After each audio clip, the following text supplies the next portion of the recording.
Hi everyone, welcome back to my class. This is Rumana Ali. I hope you all are fine. In today's class, let us start a lesson animal fibers.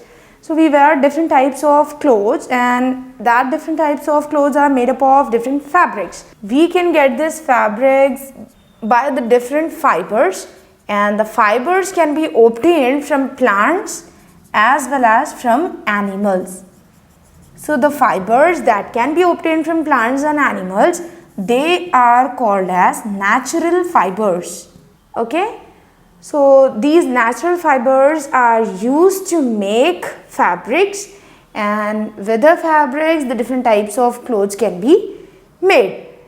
Now the plants like cotton, jute, coconut, all these are the different kinds of plants that are used to obtain the different fibers, and even we can get the fibers from animals too, like from silkworm and from sheep, goat, yak.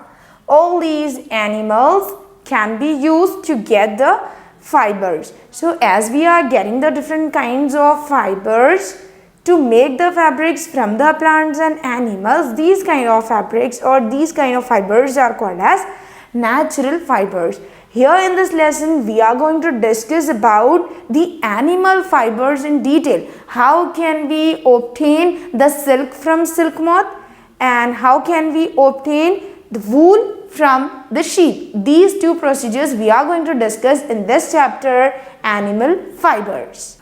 Let us see how silk can be obtained from silkworms. So here, rearing of silkworm, that means raising, growing the silkworm in the different centers is called as sericulture. So sericulture is nothing but rearing of silkworms. Okay, so here the silkworms, they are like butterflies and they are kept in mesh boxes, and in these mesh boxes white cloth or the pieces of white paper are kept, so that on that white cloth or on that white color papers they lay eggs. So they can lay up to 500 eggs in one go and then they die. These eggs that are laid by the silkworms, they are very small and these eggs can be called as seeds. So the seeds or the small eggs of the silkworm are taken up by the farmers and the farmers rear that eggs to get the silkworms from them. So in this way the silkworms are kept in the mesh boxes where the white cloth are kept to lay the eggs, and they lay up to 500 eggs in one go and then they die, and these eggs can be called as seeds. Now the silkworms are the insects that require a good hygienic conditions, and they also require proper care to be grown or to be reared, and they also require light to grow. If we provide all such conditions, then we can rear the silkworms properly. After they lay eggs, these small eggs are converted or they become bigger in size. When they become bigger, then they are transferred to some bigger mesh boxes, and that boxes are called as chandrikalu. So they are transferred to chandrikalu. Now these bigger eggs, when they undergo some more changes, then it becomes caterpillar, and this caterpillar undergoes some changes, and after 3 to 4 weeks it becomes pupa. When they become pupa, they start secreting a thread-like structure around their body. From side to side they start secreting a thread-like structure, and that thread-like structure is going to cover the pupa or is going to cover the larva inside it. At this stage the caterpillar is called as cocoon. So cocoon is made by the larva itself. When the larva present in the cocoon breaks, the cocoon is a thread-like structure that also breaks, and it is a thread-like structure which was woven by cocoon itself or which was woven by pupa. So here after the pupa changes into cocoon, this cocoon after a period of time it is grown into a young silkworm, and this silkworm comes out of this cocoon and they can fly. But if we want to get a continuous thread, then the larva should be killed before the breakage of cocoon. Before the cocoon breaks, we need to kill the larva. Now, to kill the larva, we need to go for a procedure, and this process is called as stifling. In this process, the farmers or the other people who rear the silkworms, they are going to boil these cocoons for a period of time, so that the larva which is present inside the cocoon, it gets killed and we can get a continuous thread. And by boiling the cocoon, that is by stifling, we can preserve the cocoon for a longer period of time. In this way, after the procedure stifling, we can get a continuous thread, and this thread is nothing but silk fiber. So after getting a silk fiber, this fiber is reeled with the help of certain machines like twister or reeler, and these twister and reeler are the machines that helps the people to reel the fiber, and this process is called as reeling. After the reeling of the fabric, we can get a proper silk fabric, and this silk fabric can be woven, it can be dyed, and then it can be used as a cloth. Here are some varieties of silk, and they are tassar silk, moong silk, kosa silk and eri silk.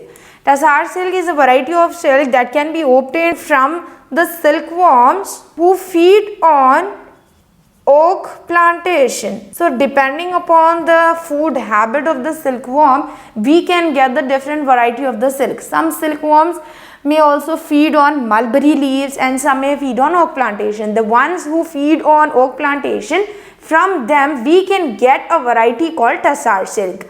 And Pochampally is a city present in our state, and this city is called as silk center, as we can get many silk fabrics in this city. And one more point that we need to remember here is, during the procedure or during sericulture, some chemicals are also used, and these chemicals are used in order to strengthen the fibers. So these are the main important points that we need to remember while studying about sericulture.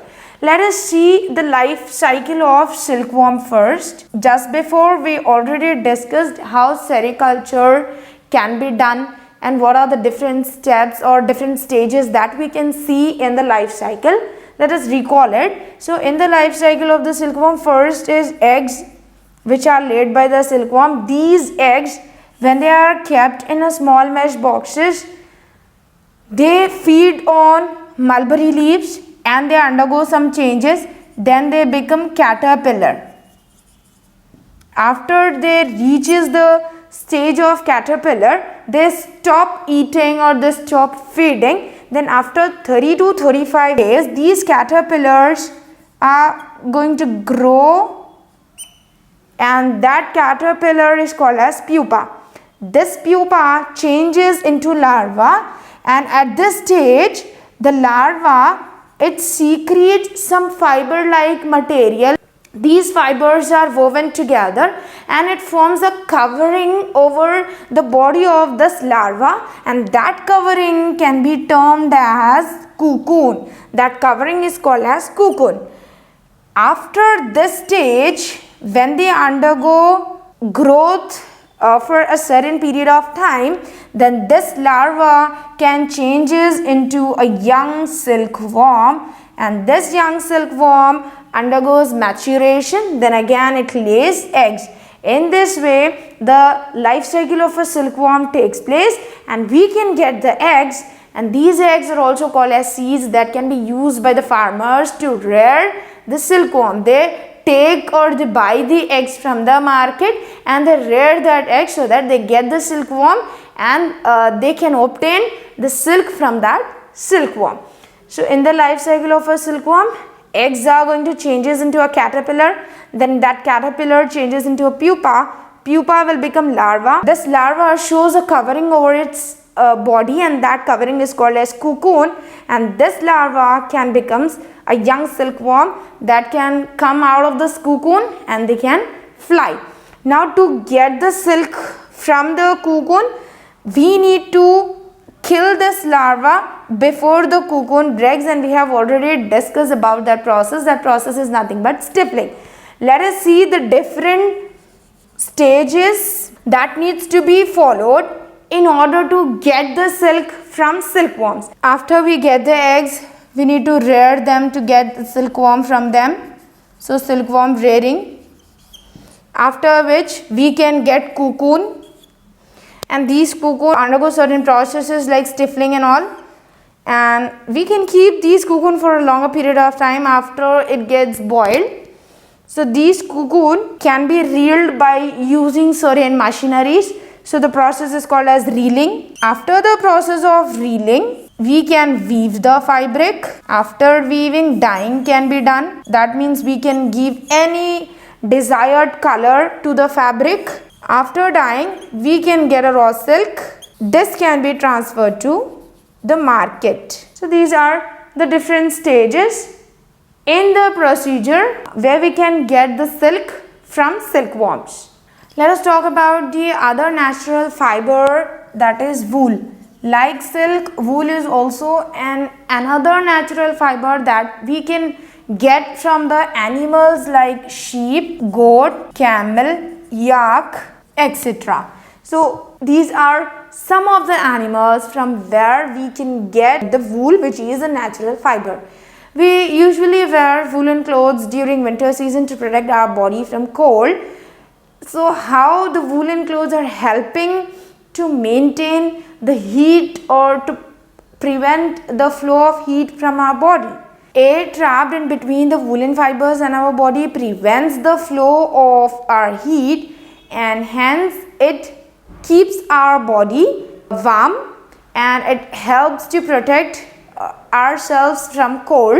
So wool is a natural fiber that is a bad conductor of heat. So it's a bad conductor of heat, and it is helping to keep our body warm.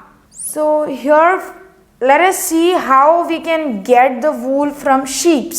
The sheep are the animals.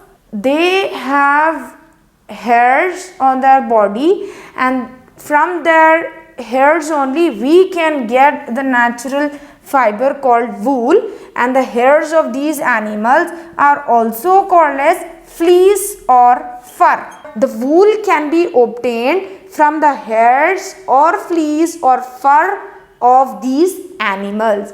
So let us see what are the different steps that we need to follow to get the natural fiber called wool from the hairs of sheep. So first, the sheeps are reared. So we can get good quality of wool from a variety of sheep that is named as merino. The fleece of merino sheep, the fleece or the hairs that we get from the merino sheep is of good quality because it is 3 to 5 inches long. They are very fine and are valuable. So all these characteristics, all these features of the fleece that we get from the merino sheep helps us to obtain good quality wool. And even we can get the good quality wool from Angora goat. Angora goat lives in Kashmir, and we can get soft wool from these Angora goats. And we can get the wool from the camels also. Camels have the fleece that are coarse and rough. So in this way, the good quality wool can be obtained from merino sheep. It can be obtained from Angora goat and also from the camels. Let us see the different stages that needs to be followed to get the wool from the animals like sheep and goat. First step is shearing. People cut the fleece or the fur of these animals with the help of a scissor, and that scissor is known as shear. So cutting the fleece or cutting the hairs of these animals is called as shearing. So after shearing, we can get the hairs or the fleece of that animal. Now after the process of shearing, the next step in this process is called as scoring or washing. The fleece of the animal should be washed thoroughly by passing it through the stream flow of the water, and after washing, this fiber or this fleece of the animal should be treated with some chemicals in order to remove the dust, grease or some other particles. So to remove grease or the dust particles, we need to treat that fleece with some chemicals. And this process of washing the wool or washing the fleece that we get from the animals is called as scoring. The other step is called as sorting. After the washing, sorting or wool classing needs to be done. In this step, the mass of wool is obtained, and in this step, the twigs or the leaves or other materials that are present in the mass of wool, it can be separated. So now after getting a mass of wool, we can bleach them, and after the bleaching process, we can dye them by using different colors. Dyeing can be done. So the wool that can be obtained, they are present in different colors like in black, white or brown. They can be dyed in desired colors as well. So in this way, after bleaching process, the dyeing of the wool can be done. After the process of dyeing, combing is done, where the wool is combed, and we need to follow the last procedure in order to make the wool softer. So the wool can become softer by combing. Combing can be done by using the different machines, and after combing, the spinning is done. Spinning means the fiber or the threads of wool that we got after all these steps, that threads are pulled or rolled by using certain machines, and they are stretched into a long threads. This process is called as spinning. After spinning, the yarn that we get, it can be woven, and this yarn can be woven either by knitting or by weaving. By making knots in the rings of long threads, we can get the woolen fabric. So in this way, the knots and the rings of long threads can be knitted in a proper manner to get the woolen fabric.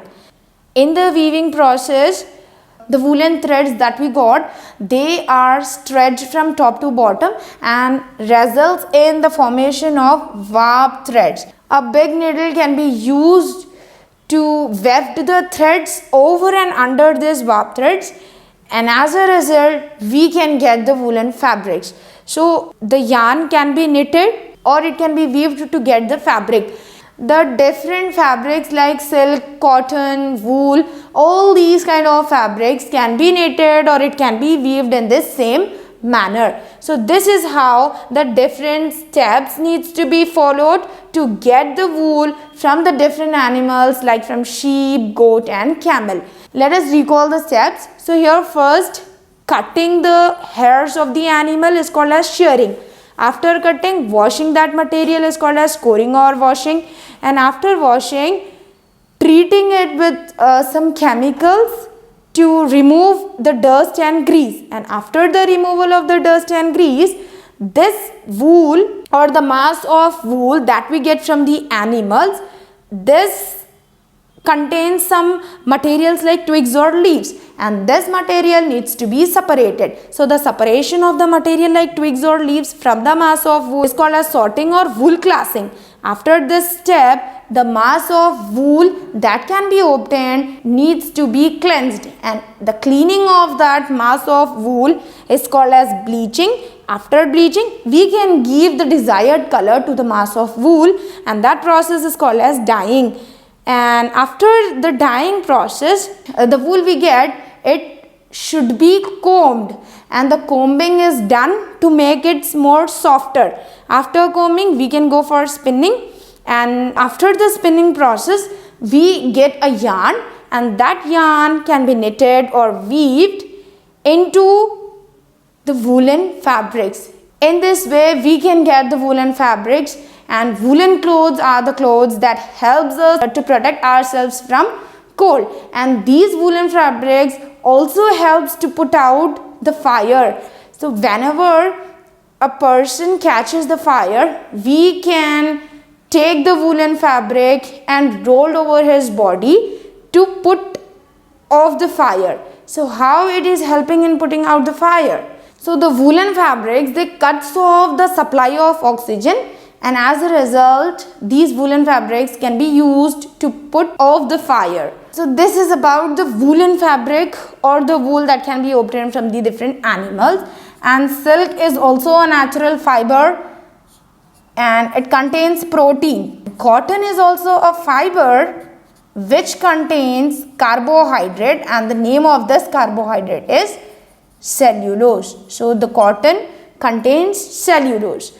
This is about the different fibers that can be obtained by using the different plants or animals. So in the lesson animal fibers, we have studied about the silk fabrics and also about the woolen fabrics.